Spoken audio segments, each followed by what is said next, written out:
Great leaders grow becoming a leader for life. B. Ken Blanchard and Mark Miller. Leadership calling. Jeff Brown was an accomplished executive, a servant leader, one who leads as a way of serving others, in the finest sense of the term. He helped people in all walks of life and was enormously influential. Everyone who knew Jeff admired him. And though he was relatively young, lived and ate sensibly, and was in excellent physical shape, Jeff died of a heart attack. Growing for a leader is like oxygen to a deep-sea diver. Without it, you die. No one felt his loss more keenly than his only son, Blake, a young man soon to graduate from college with a degree in business administration and ambitions to land his first job. He could not forget the last words his father said to him, "You can be a leader." Blake never thought of himself as a potential leader, so his father's words stayed with him because his dad never said anything lightly. Blake made a commitment to explore the meaning of leadership and how he might apply that meaning to his life. Dear Debbie. Jeff Brown had mentored Debbie Brewster, and she told Blake to contact her if he ever needed help. Blake sought her out. "Your dad made such a difference in my life. It would be an honor to help you in any way I can," Debbie said when she agreed to meet with Blake. Great leaders don't think less of themselves. They just think of themselves less. Blake was surprised to learn how much Debbie already knew about him and his life. She explained that Jeff had loved Blake so much that he spoke positively about his son to all his business associates. That devotion was one of the traits that made Jeff a great leader, Debbie explained. "I'm confused," admitted Blake. "I thought leadership was about leadership stuff." Debbie laughed and recalled that Jeff had believed strongly in high-octane work teams that always do life together. Members of Jeff's teams shared the most important details of their lives with each other.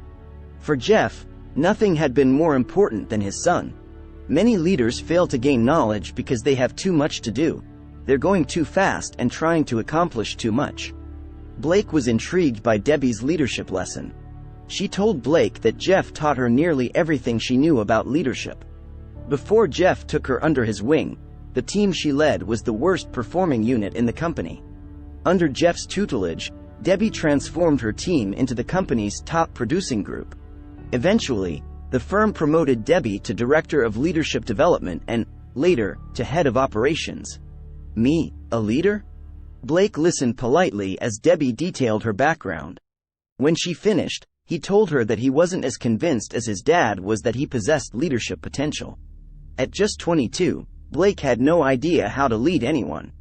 Debbie told Blake that many people don't understand the concept of leadership. They assume that leaders always are CEOs, generals, or senior managers. Actually, a leader is someone, a parent, a relative, a friend, or a teacher, for instance, who has an impact on the lives of other people. "We all have the opportunity to lead," Debbie assured him. "If you get too busy with your job to grow, your influence and your leadership will stagnate and ultimately evaporate." Debbie's words proved illuminating for Blake. He realized he could become a leader, but his immediate focus was to find a good job. Debbie advised Blake to seek a company that matched his values. He needed a great long-term workplace and an employer who would invest in his future. Debbie explained that Blake faced a difficult and significant choice. Did he want to become a leader in the company that recruited him, or did he want to be an employee who would contribute as an individual, but not as a leader? The job search adventure. Debbie recommended that Blake not seek an organizational leadership position unless he was ready to serve others. She repeated Jeff's most memorable leadership lesson: great leaders serve. You will add much more value as a leader if you open up and expand your world with leadership experiences and life experiences. She also explained that leaders must always be ready to grow, that is, to gain knowledge, reach out to others, open their world, and walk toward wisdom. But before Blake could lead anybody, he needed a good job. Debbie gave him names of people he could call for help with his job search, and she listed some top companies that might be ideal for him. Leadership is not about position. It's about influence. Blake lined up interviews with 3 companies. One offered him a job immediately. Another, Dynastar, invited him back for a 3rd interview. Blake asked Debbie if this meant Dynastar could be an indecisive, and thus weak, organization. People decisions. Debbie explained that leaders' most important decisions always concern the people they hire. Any responsible organization conducts multiple interviews of job applicants. Whichever firm he joined, Blake now knew he wanted to become a corporate leader. And, as a potential leader, he wanted to grow, generate positive, measurable results, and cultivate great relationships with those you lead. Debbie told Blake that to become a leader and to develop in that capacity, he needed to understand two crucial aspects of leadership: vision, direction, which requires knowing where you want to lead your followers, and implementation, which covers how you will arrive at your destination. The concept of servant leadership comes into play in the second aspect. Servant leaders assist their followers in reaching their individual goals so they then can attain the ultimate goals the leader defines for the organization. Landing a job. At Blake's third interview with Dynastar, he met Alan Smith, the company's president. Blake was surprised that the leader of a billion-dollar organization would meet an entry-level job applicant. The company's head of human resources explained that Smith believed the company's decisions about new hires were the most important choices it could make. Live in a fashion consistent with your stated values. During his meeting with Smith, Blake noticed that the president's office was filled with books. When he asked why leaders must continue acquiring knowledge, Smith replied that leading is about learning. My capacity to learn determines my capacity to lead, he explained. If I stop learning, I stop leading. Anytime you influence the thinking, beliefs, or development of another person, you're engaging in leadership. When Dynastar offered Blake a job, he readily accepted and called Debbie to share the good news. Blake asked Debbie how he could begin to grow as a leader. She encouraged his ambition, explaining that leaders who grow can adapt to new challenges, but leaders who cannot grow stagnate, try to use outdated solutions to fix new problems, and are swept aside by inevitable change. Then Debbie told Blake about the 4 elements of grow. Gain knowledge. To grow, great leaders first need to gather self-knowledge. They must develop an extensive understanding of their individual industries, their colleagues, and of leadership itself. Debbie told Blake that she constantly reads leadership books. Many leaders believe that they are too busy to spend their time reading and gaining knowledge, or they become distracted. These are huge mistakes. Leaders should make growth a high priority and constantly focus on increasing their knowledge. When Blake asked Debbie how much time leaders should devote to acquiring knowledge, Debbie told him that gaining knowledge is a lifetime endeavor. Reach out to others. Leaders must help other people, perhaps by teaching. Blake laughed off this idea. Teach what? I'm still a kid. Debbie suggested that Blake could teach by interacting with his work team members and by asking intelligent questions. Either activity would make others think harder, and that is the hallmark of great teachers. They ask probing questions and share worthwhile information and processes. People learn more from what a leader does than from what a leader says. You can also gain knowledge by teaching. The best way to learn anything involves taking good notes, reviewing those notes, turning them into lessons, and imparting what you have learned to other people. Such tutelage can be formal, as in a classroom setting, or informal, as in conversations where you exploit the teachable moments that crop up at work or at home. Open your world. Leaders need to constantly expand their horizons, both professionally, through leadership experiences, and personally, through life experiences. Be on the lookout for experiences inside and outside work that will make you a better leader over time, Debbie told Blake.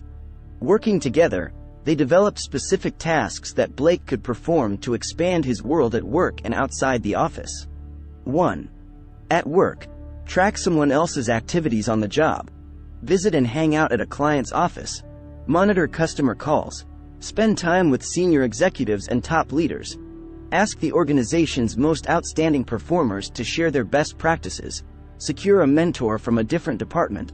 Review the company's archives, and adopt a leadership role. 2. Outside work, visit other countries. Discover and put time into new hobbies. Learn a language. Seek out adventures, like skydiving, scuba diving, or mountain climbing. Make time for people who intrigue you, and read about topics that have nothing to do with your industry or professional specialty. Walk toward wisdom. Wisdom can spring from knowledge, but enhanced knowledge, by itself, does not equal wisdom. Wisdom is the ability to apply your knowledge, skills, and life lessons in the appropriate ways at the appropriate time, Debbie explained, noting that you do not earn wisdom, you pursue it. The pursuit of wisdom has 4 separate aspects. Self-evaluation. Before you can gain wisdom about the world, you must first gain knowledge and wisdom about yourself. Ask yourself, at what do I excel? What is most difficult for me? How do I add value to my organization and to my world? Honest feedback. Pose 3 important questions to your work colleagues. What should I begin doing? What should I keep doing? What should I quit doing? Because Blake was new at his company, Debbie felt it would be natural for him to ask others to supply all-important guidance about him and his work. And it's never too early to raise the right questions. Asking others showed that Blake wanted to learn from his peers, a key leadership skill. Counsel from others. Seeking other people's advice deals with the future, whereas seeking their feedback concerns the past. Debbie gave Blake these questions to ask others as he solicited advice. What decisions in your life have made the greatest contributions to your success? What do you know now that you wish you had known 20, 30, 40 years ago? What books have had the greatest impact on your life and leadership? If you were my personal coach, what advice would you have for me? Time. Wisdom isn't something you attain overnight. Often, it takes many years, even a lifetime. Knowledge you gain through experience that nourishes wisdom. An aspiring leader. In his new job as a member of a cross-functional team at Dynastar, Blake conscientiously applied Debbie's leadership lessons. He worked hard to gain as much knowledge as possible. He reached out to the members of his team and to his other colleagues at work.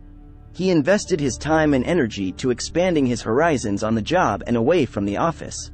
And he did his humble best to attain wisdom. Progress is impossible without change. Blake continued to meet with Debbie on a regular basis. She monitored his progress at Dynastar, as well as his leadership development. Armed with her valuable insights on leadership, most of which Debbie had learned from his father, Blake quickly became a success at his new company. Impressed by his zeal, dedication, modesty, and intelligence, Dynastar's president asked Blake to become a member of a special company team that was dedicated to spurring leadership growth. Considering all that Blake had learned about leadership from Debbie, this was the ideal assignment for him. Blake was now well along on his path to developing as a leader. Takeaways. 1. Leaders must be connected to others, open, well-informed, and wise. 2. To become a leader, you must be willing to grow, an acronym meaning. 3. Gain knowledge about yourself at first and then about your industry, your colleagues, and your business. 4. Reach out to others by teaching them all you know and by learning from them. 5. Open your world and seek experiences that will broaden your horizons. 6. Walk toward wisdom by calling on the knowledge you have learned. 7. You are not born wise. 7. To start building wisdom, conduct a deep self-evaluation. 7.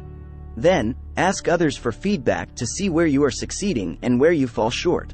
8. Next, seek advice from others to grow as a leader or, better, as a servant leader. 9.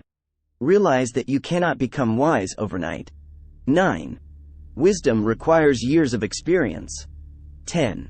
Having a mentor will help you on your career path. Please like, share, and subscribe for more videos. Thanks for watching.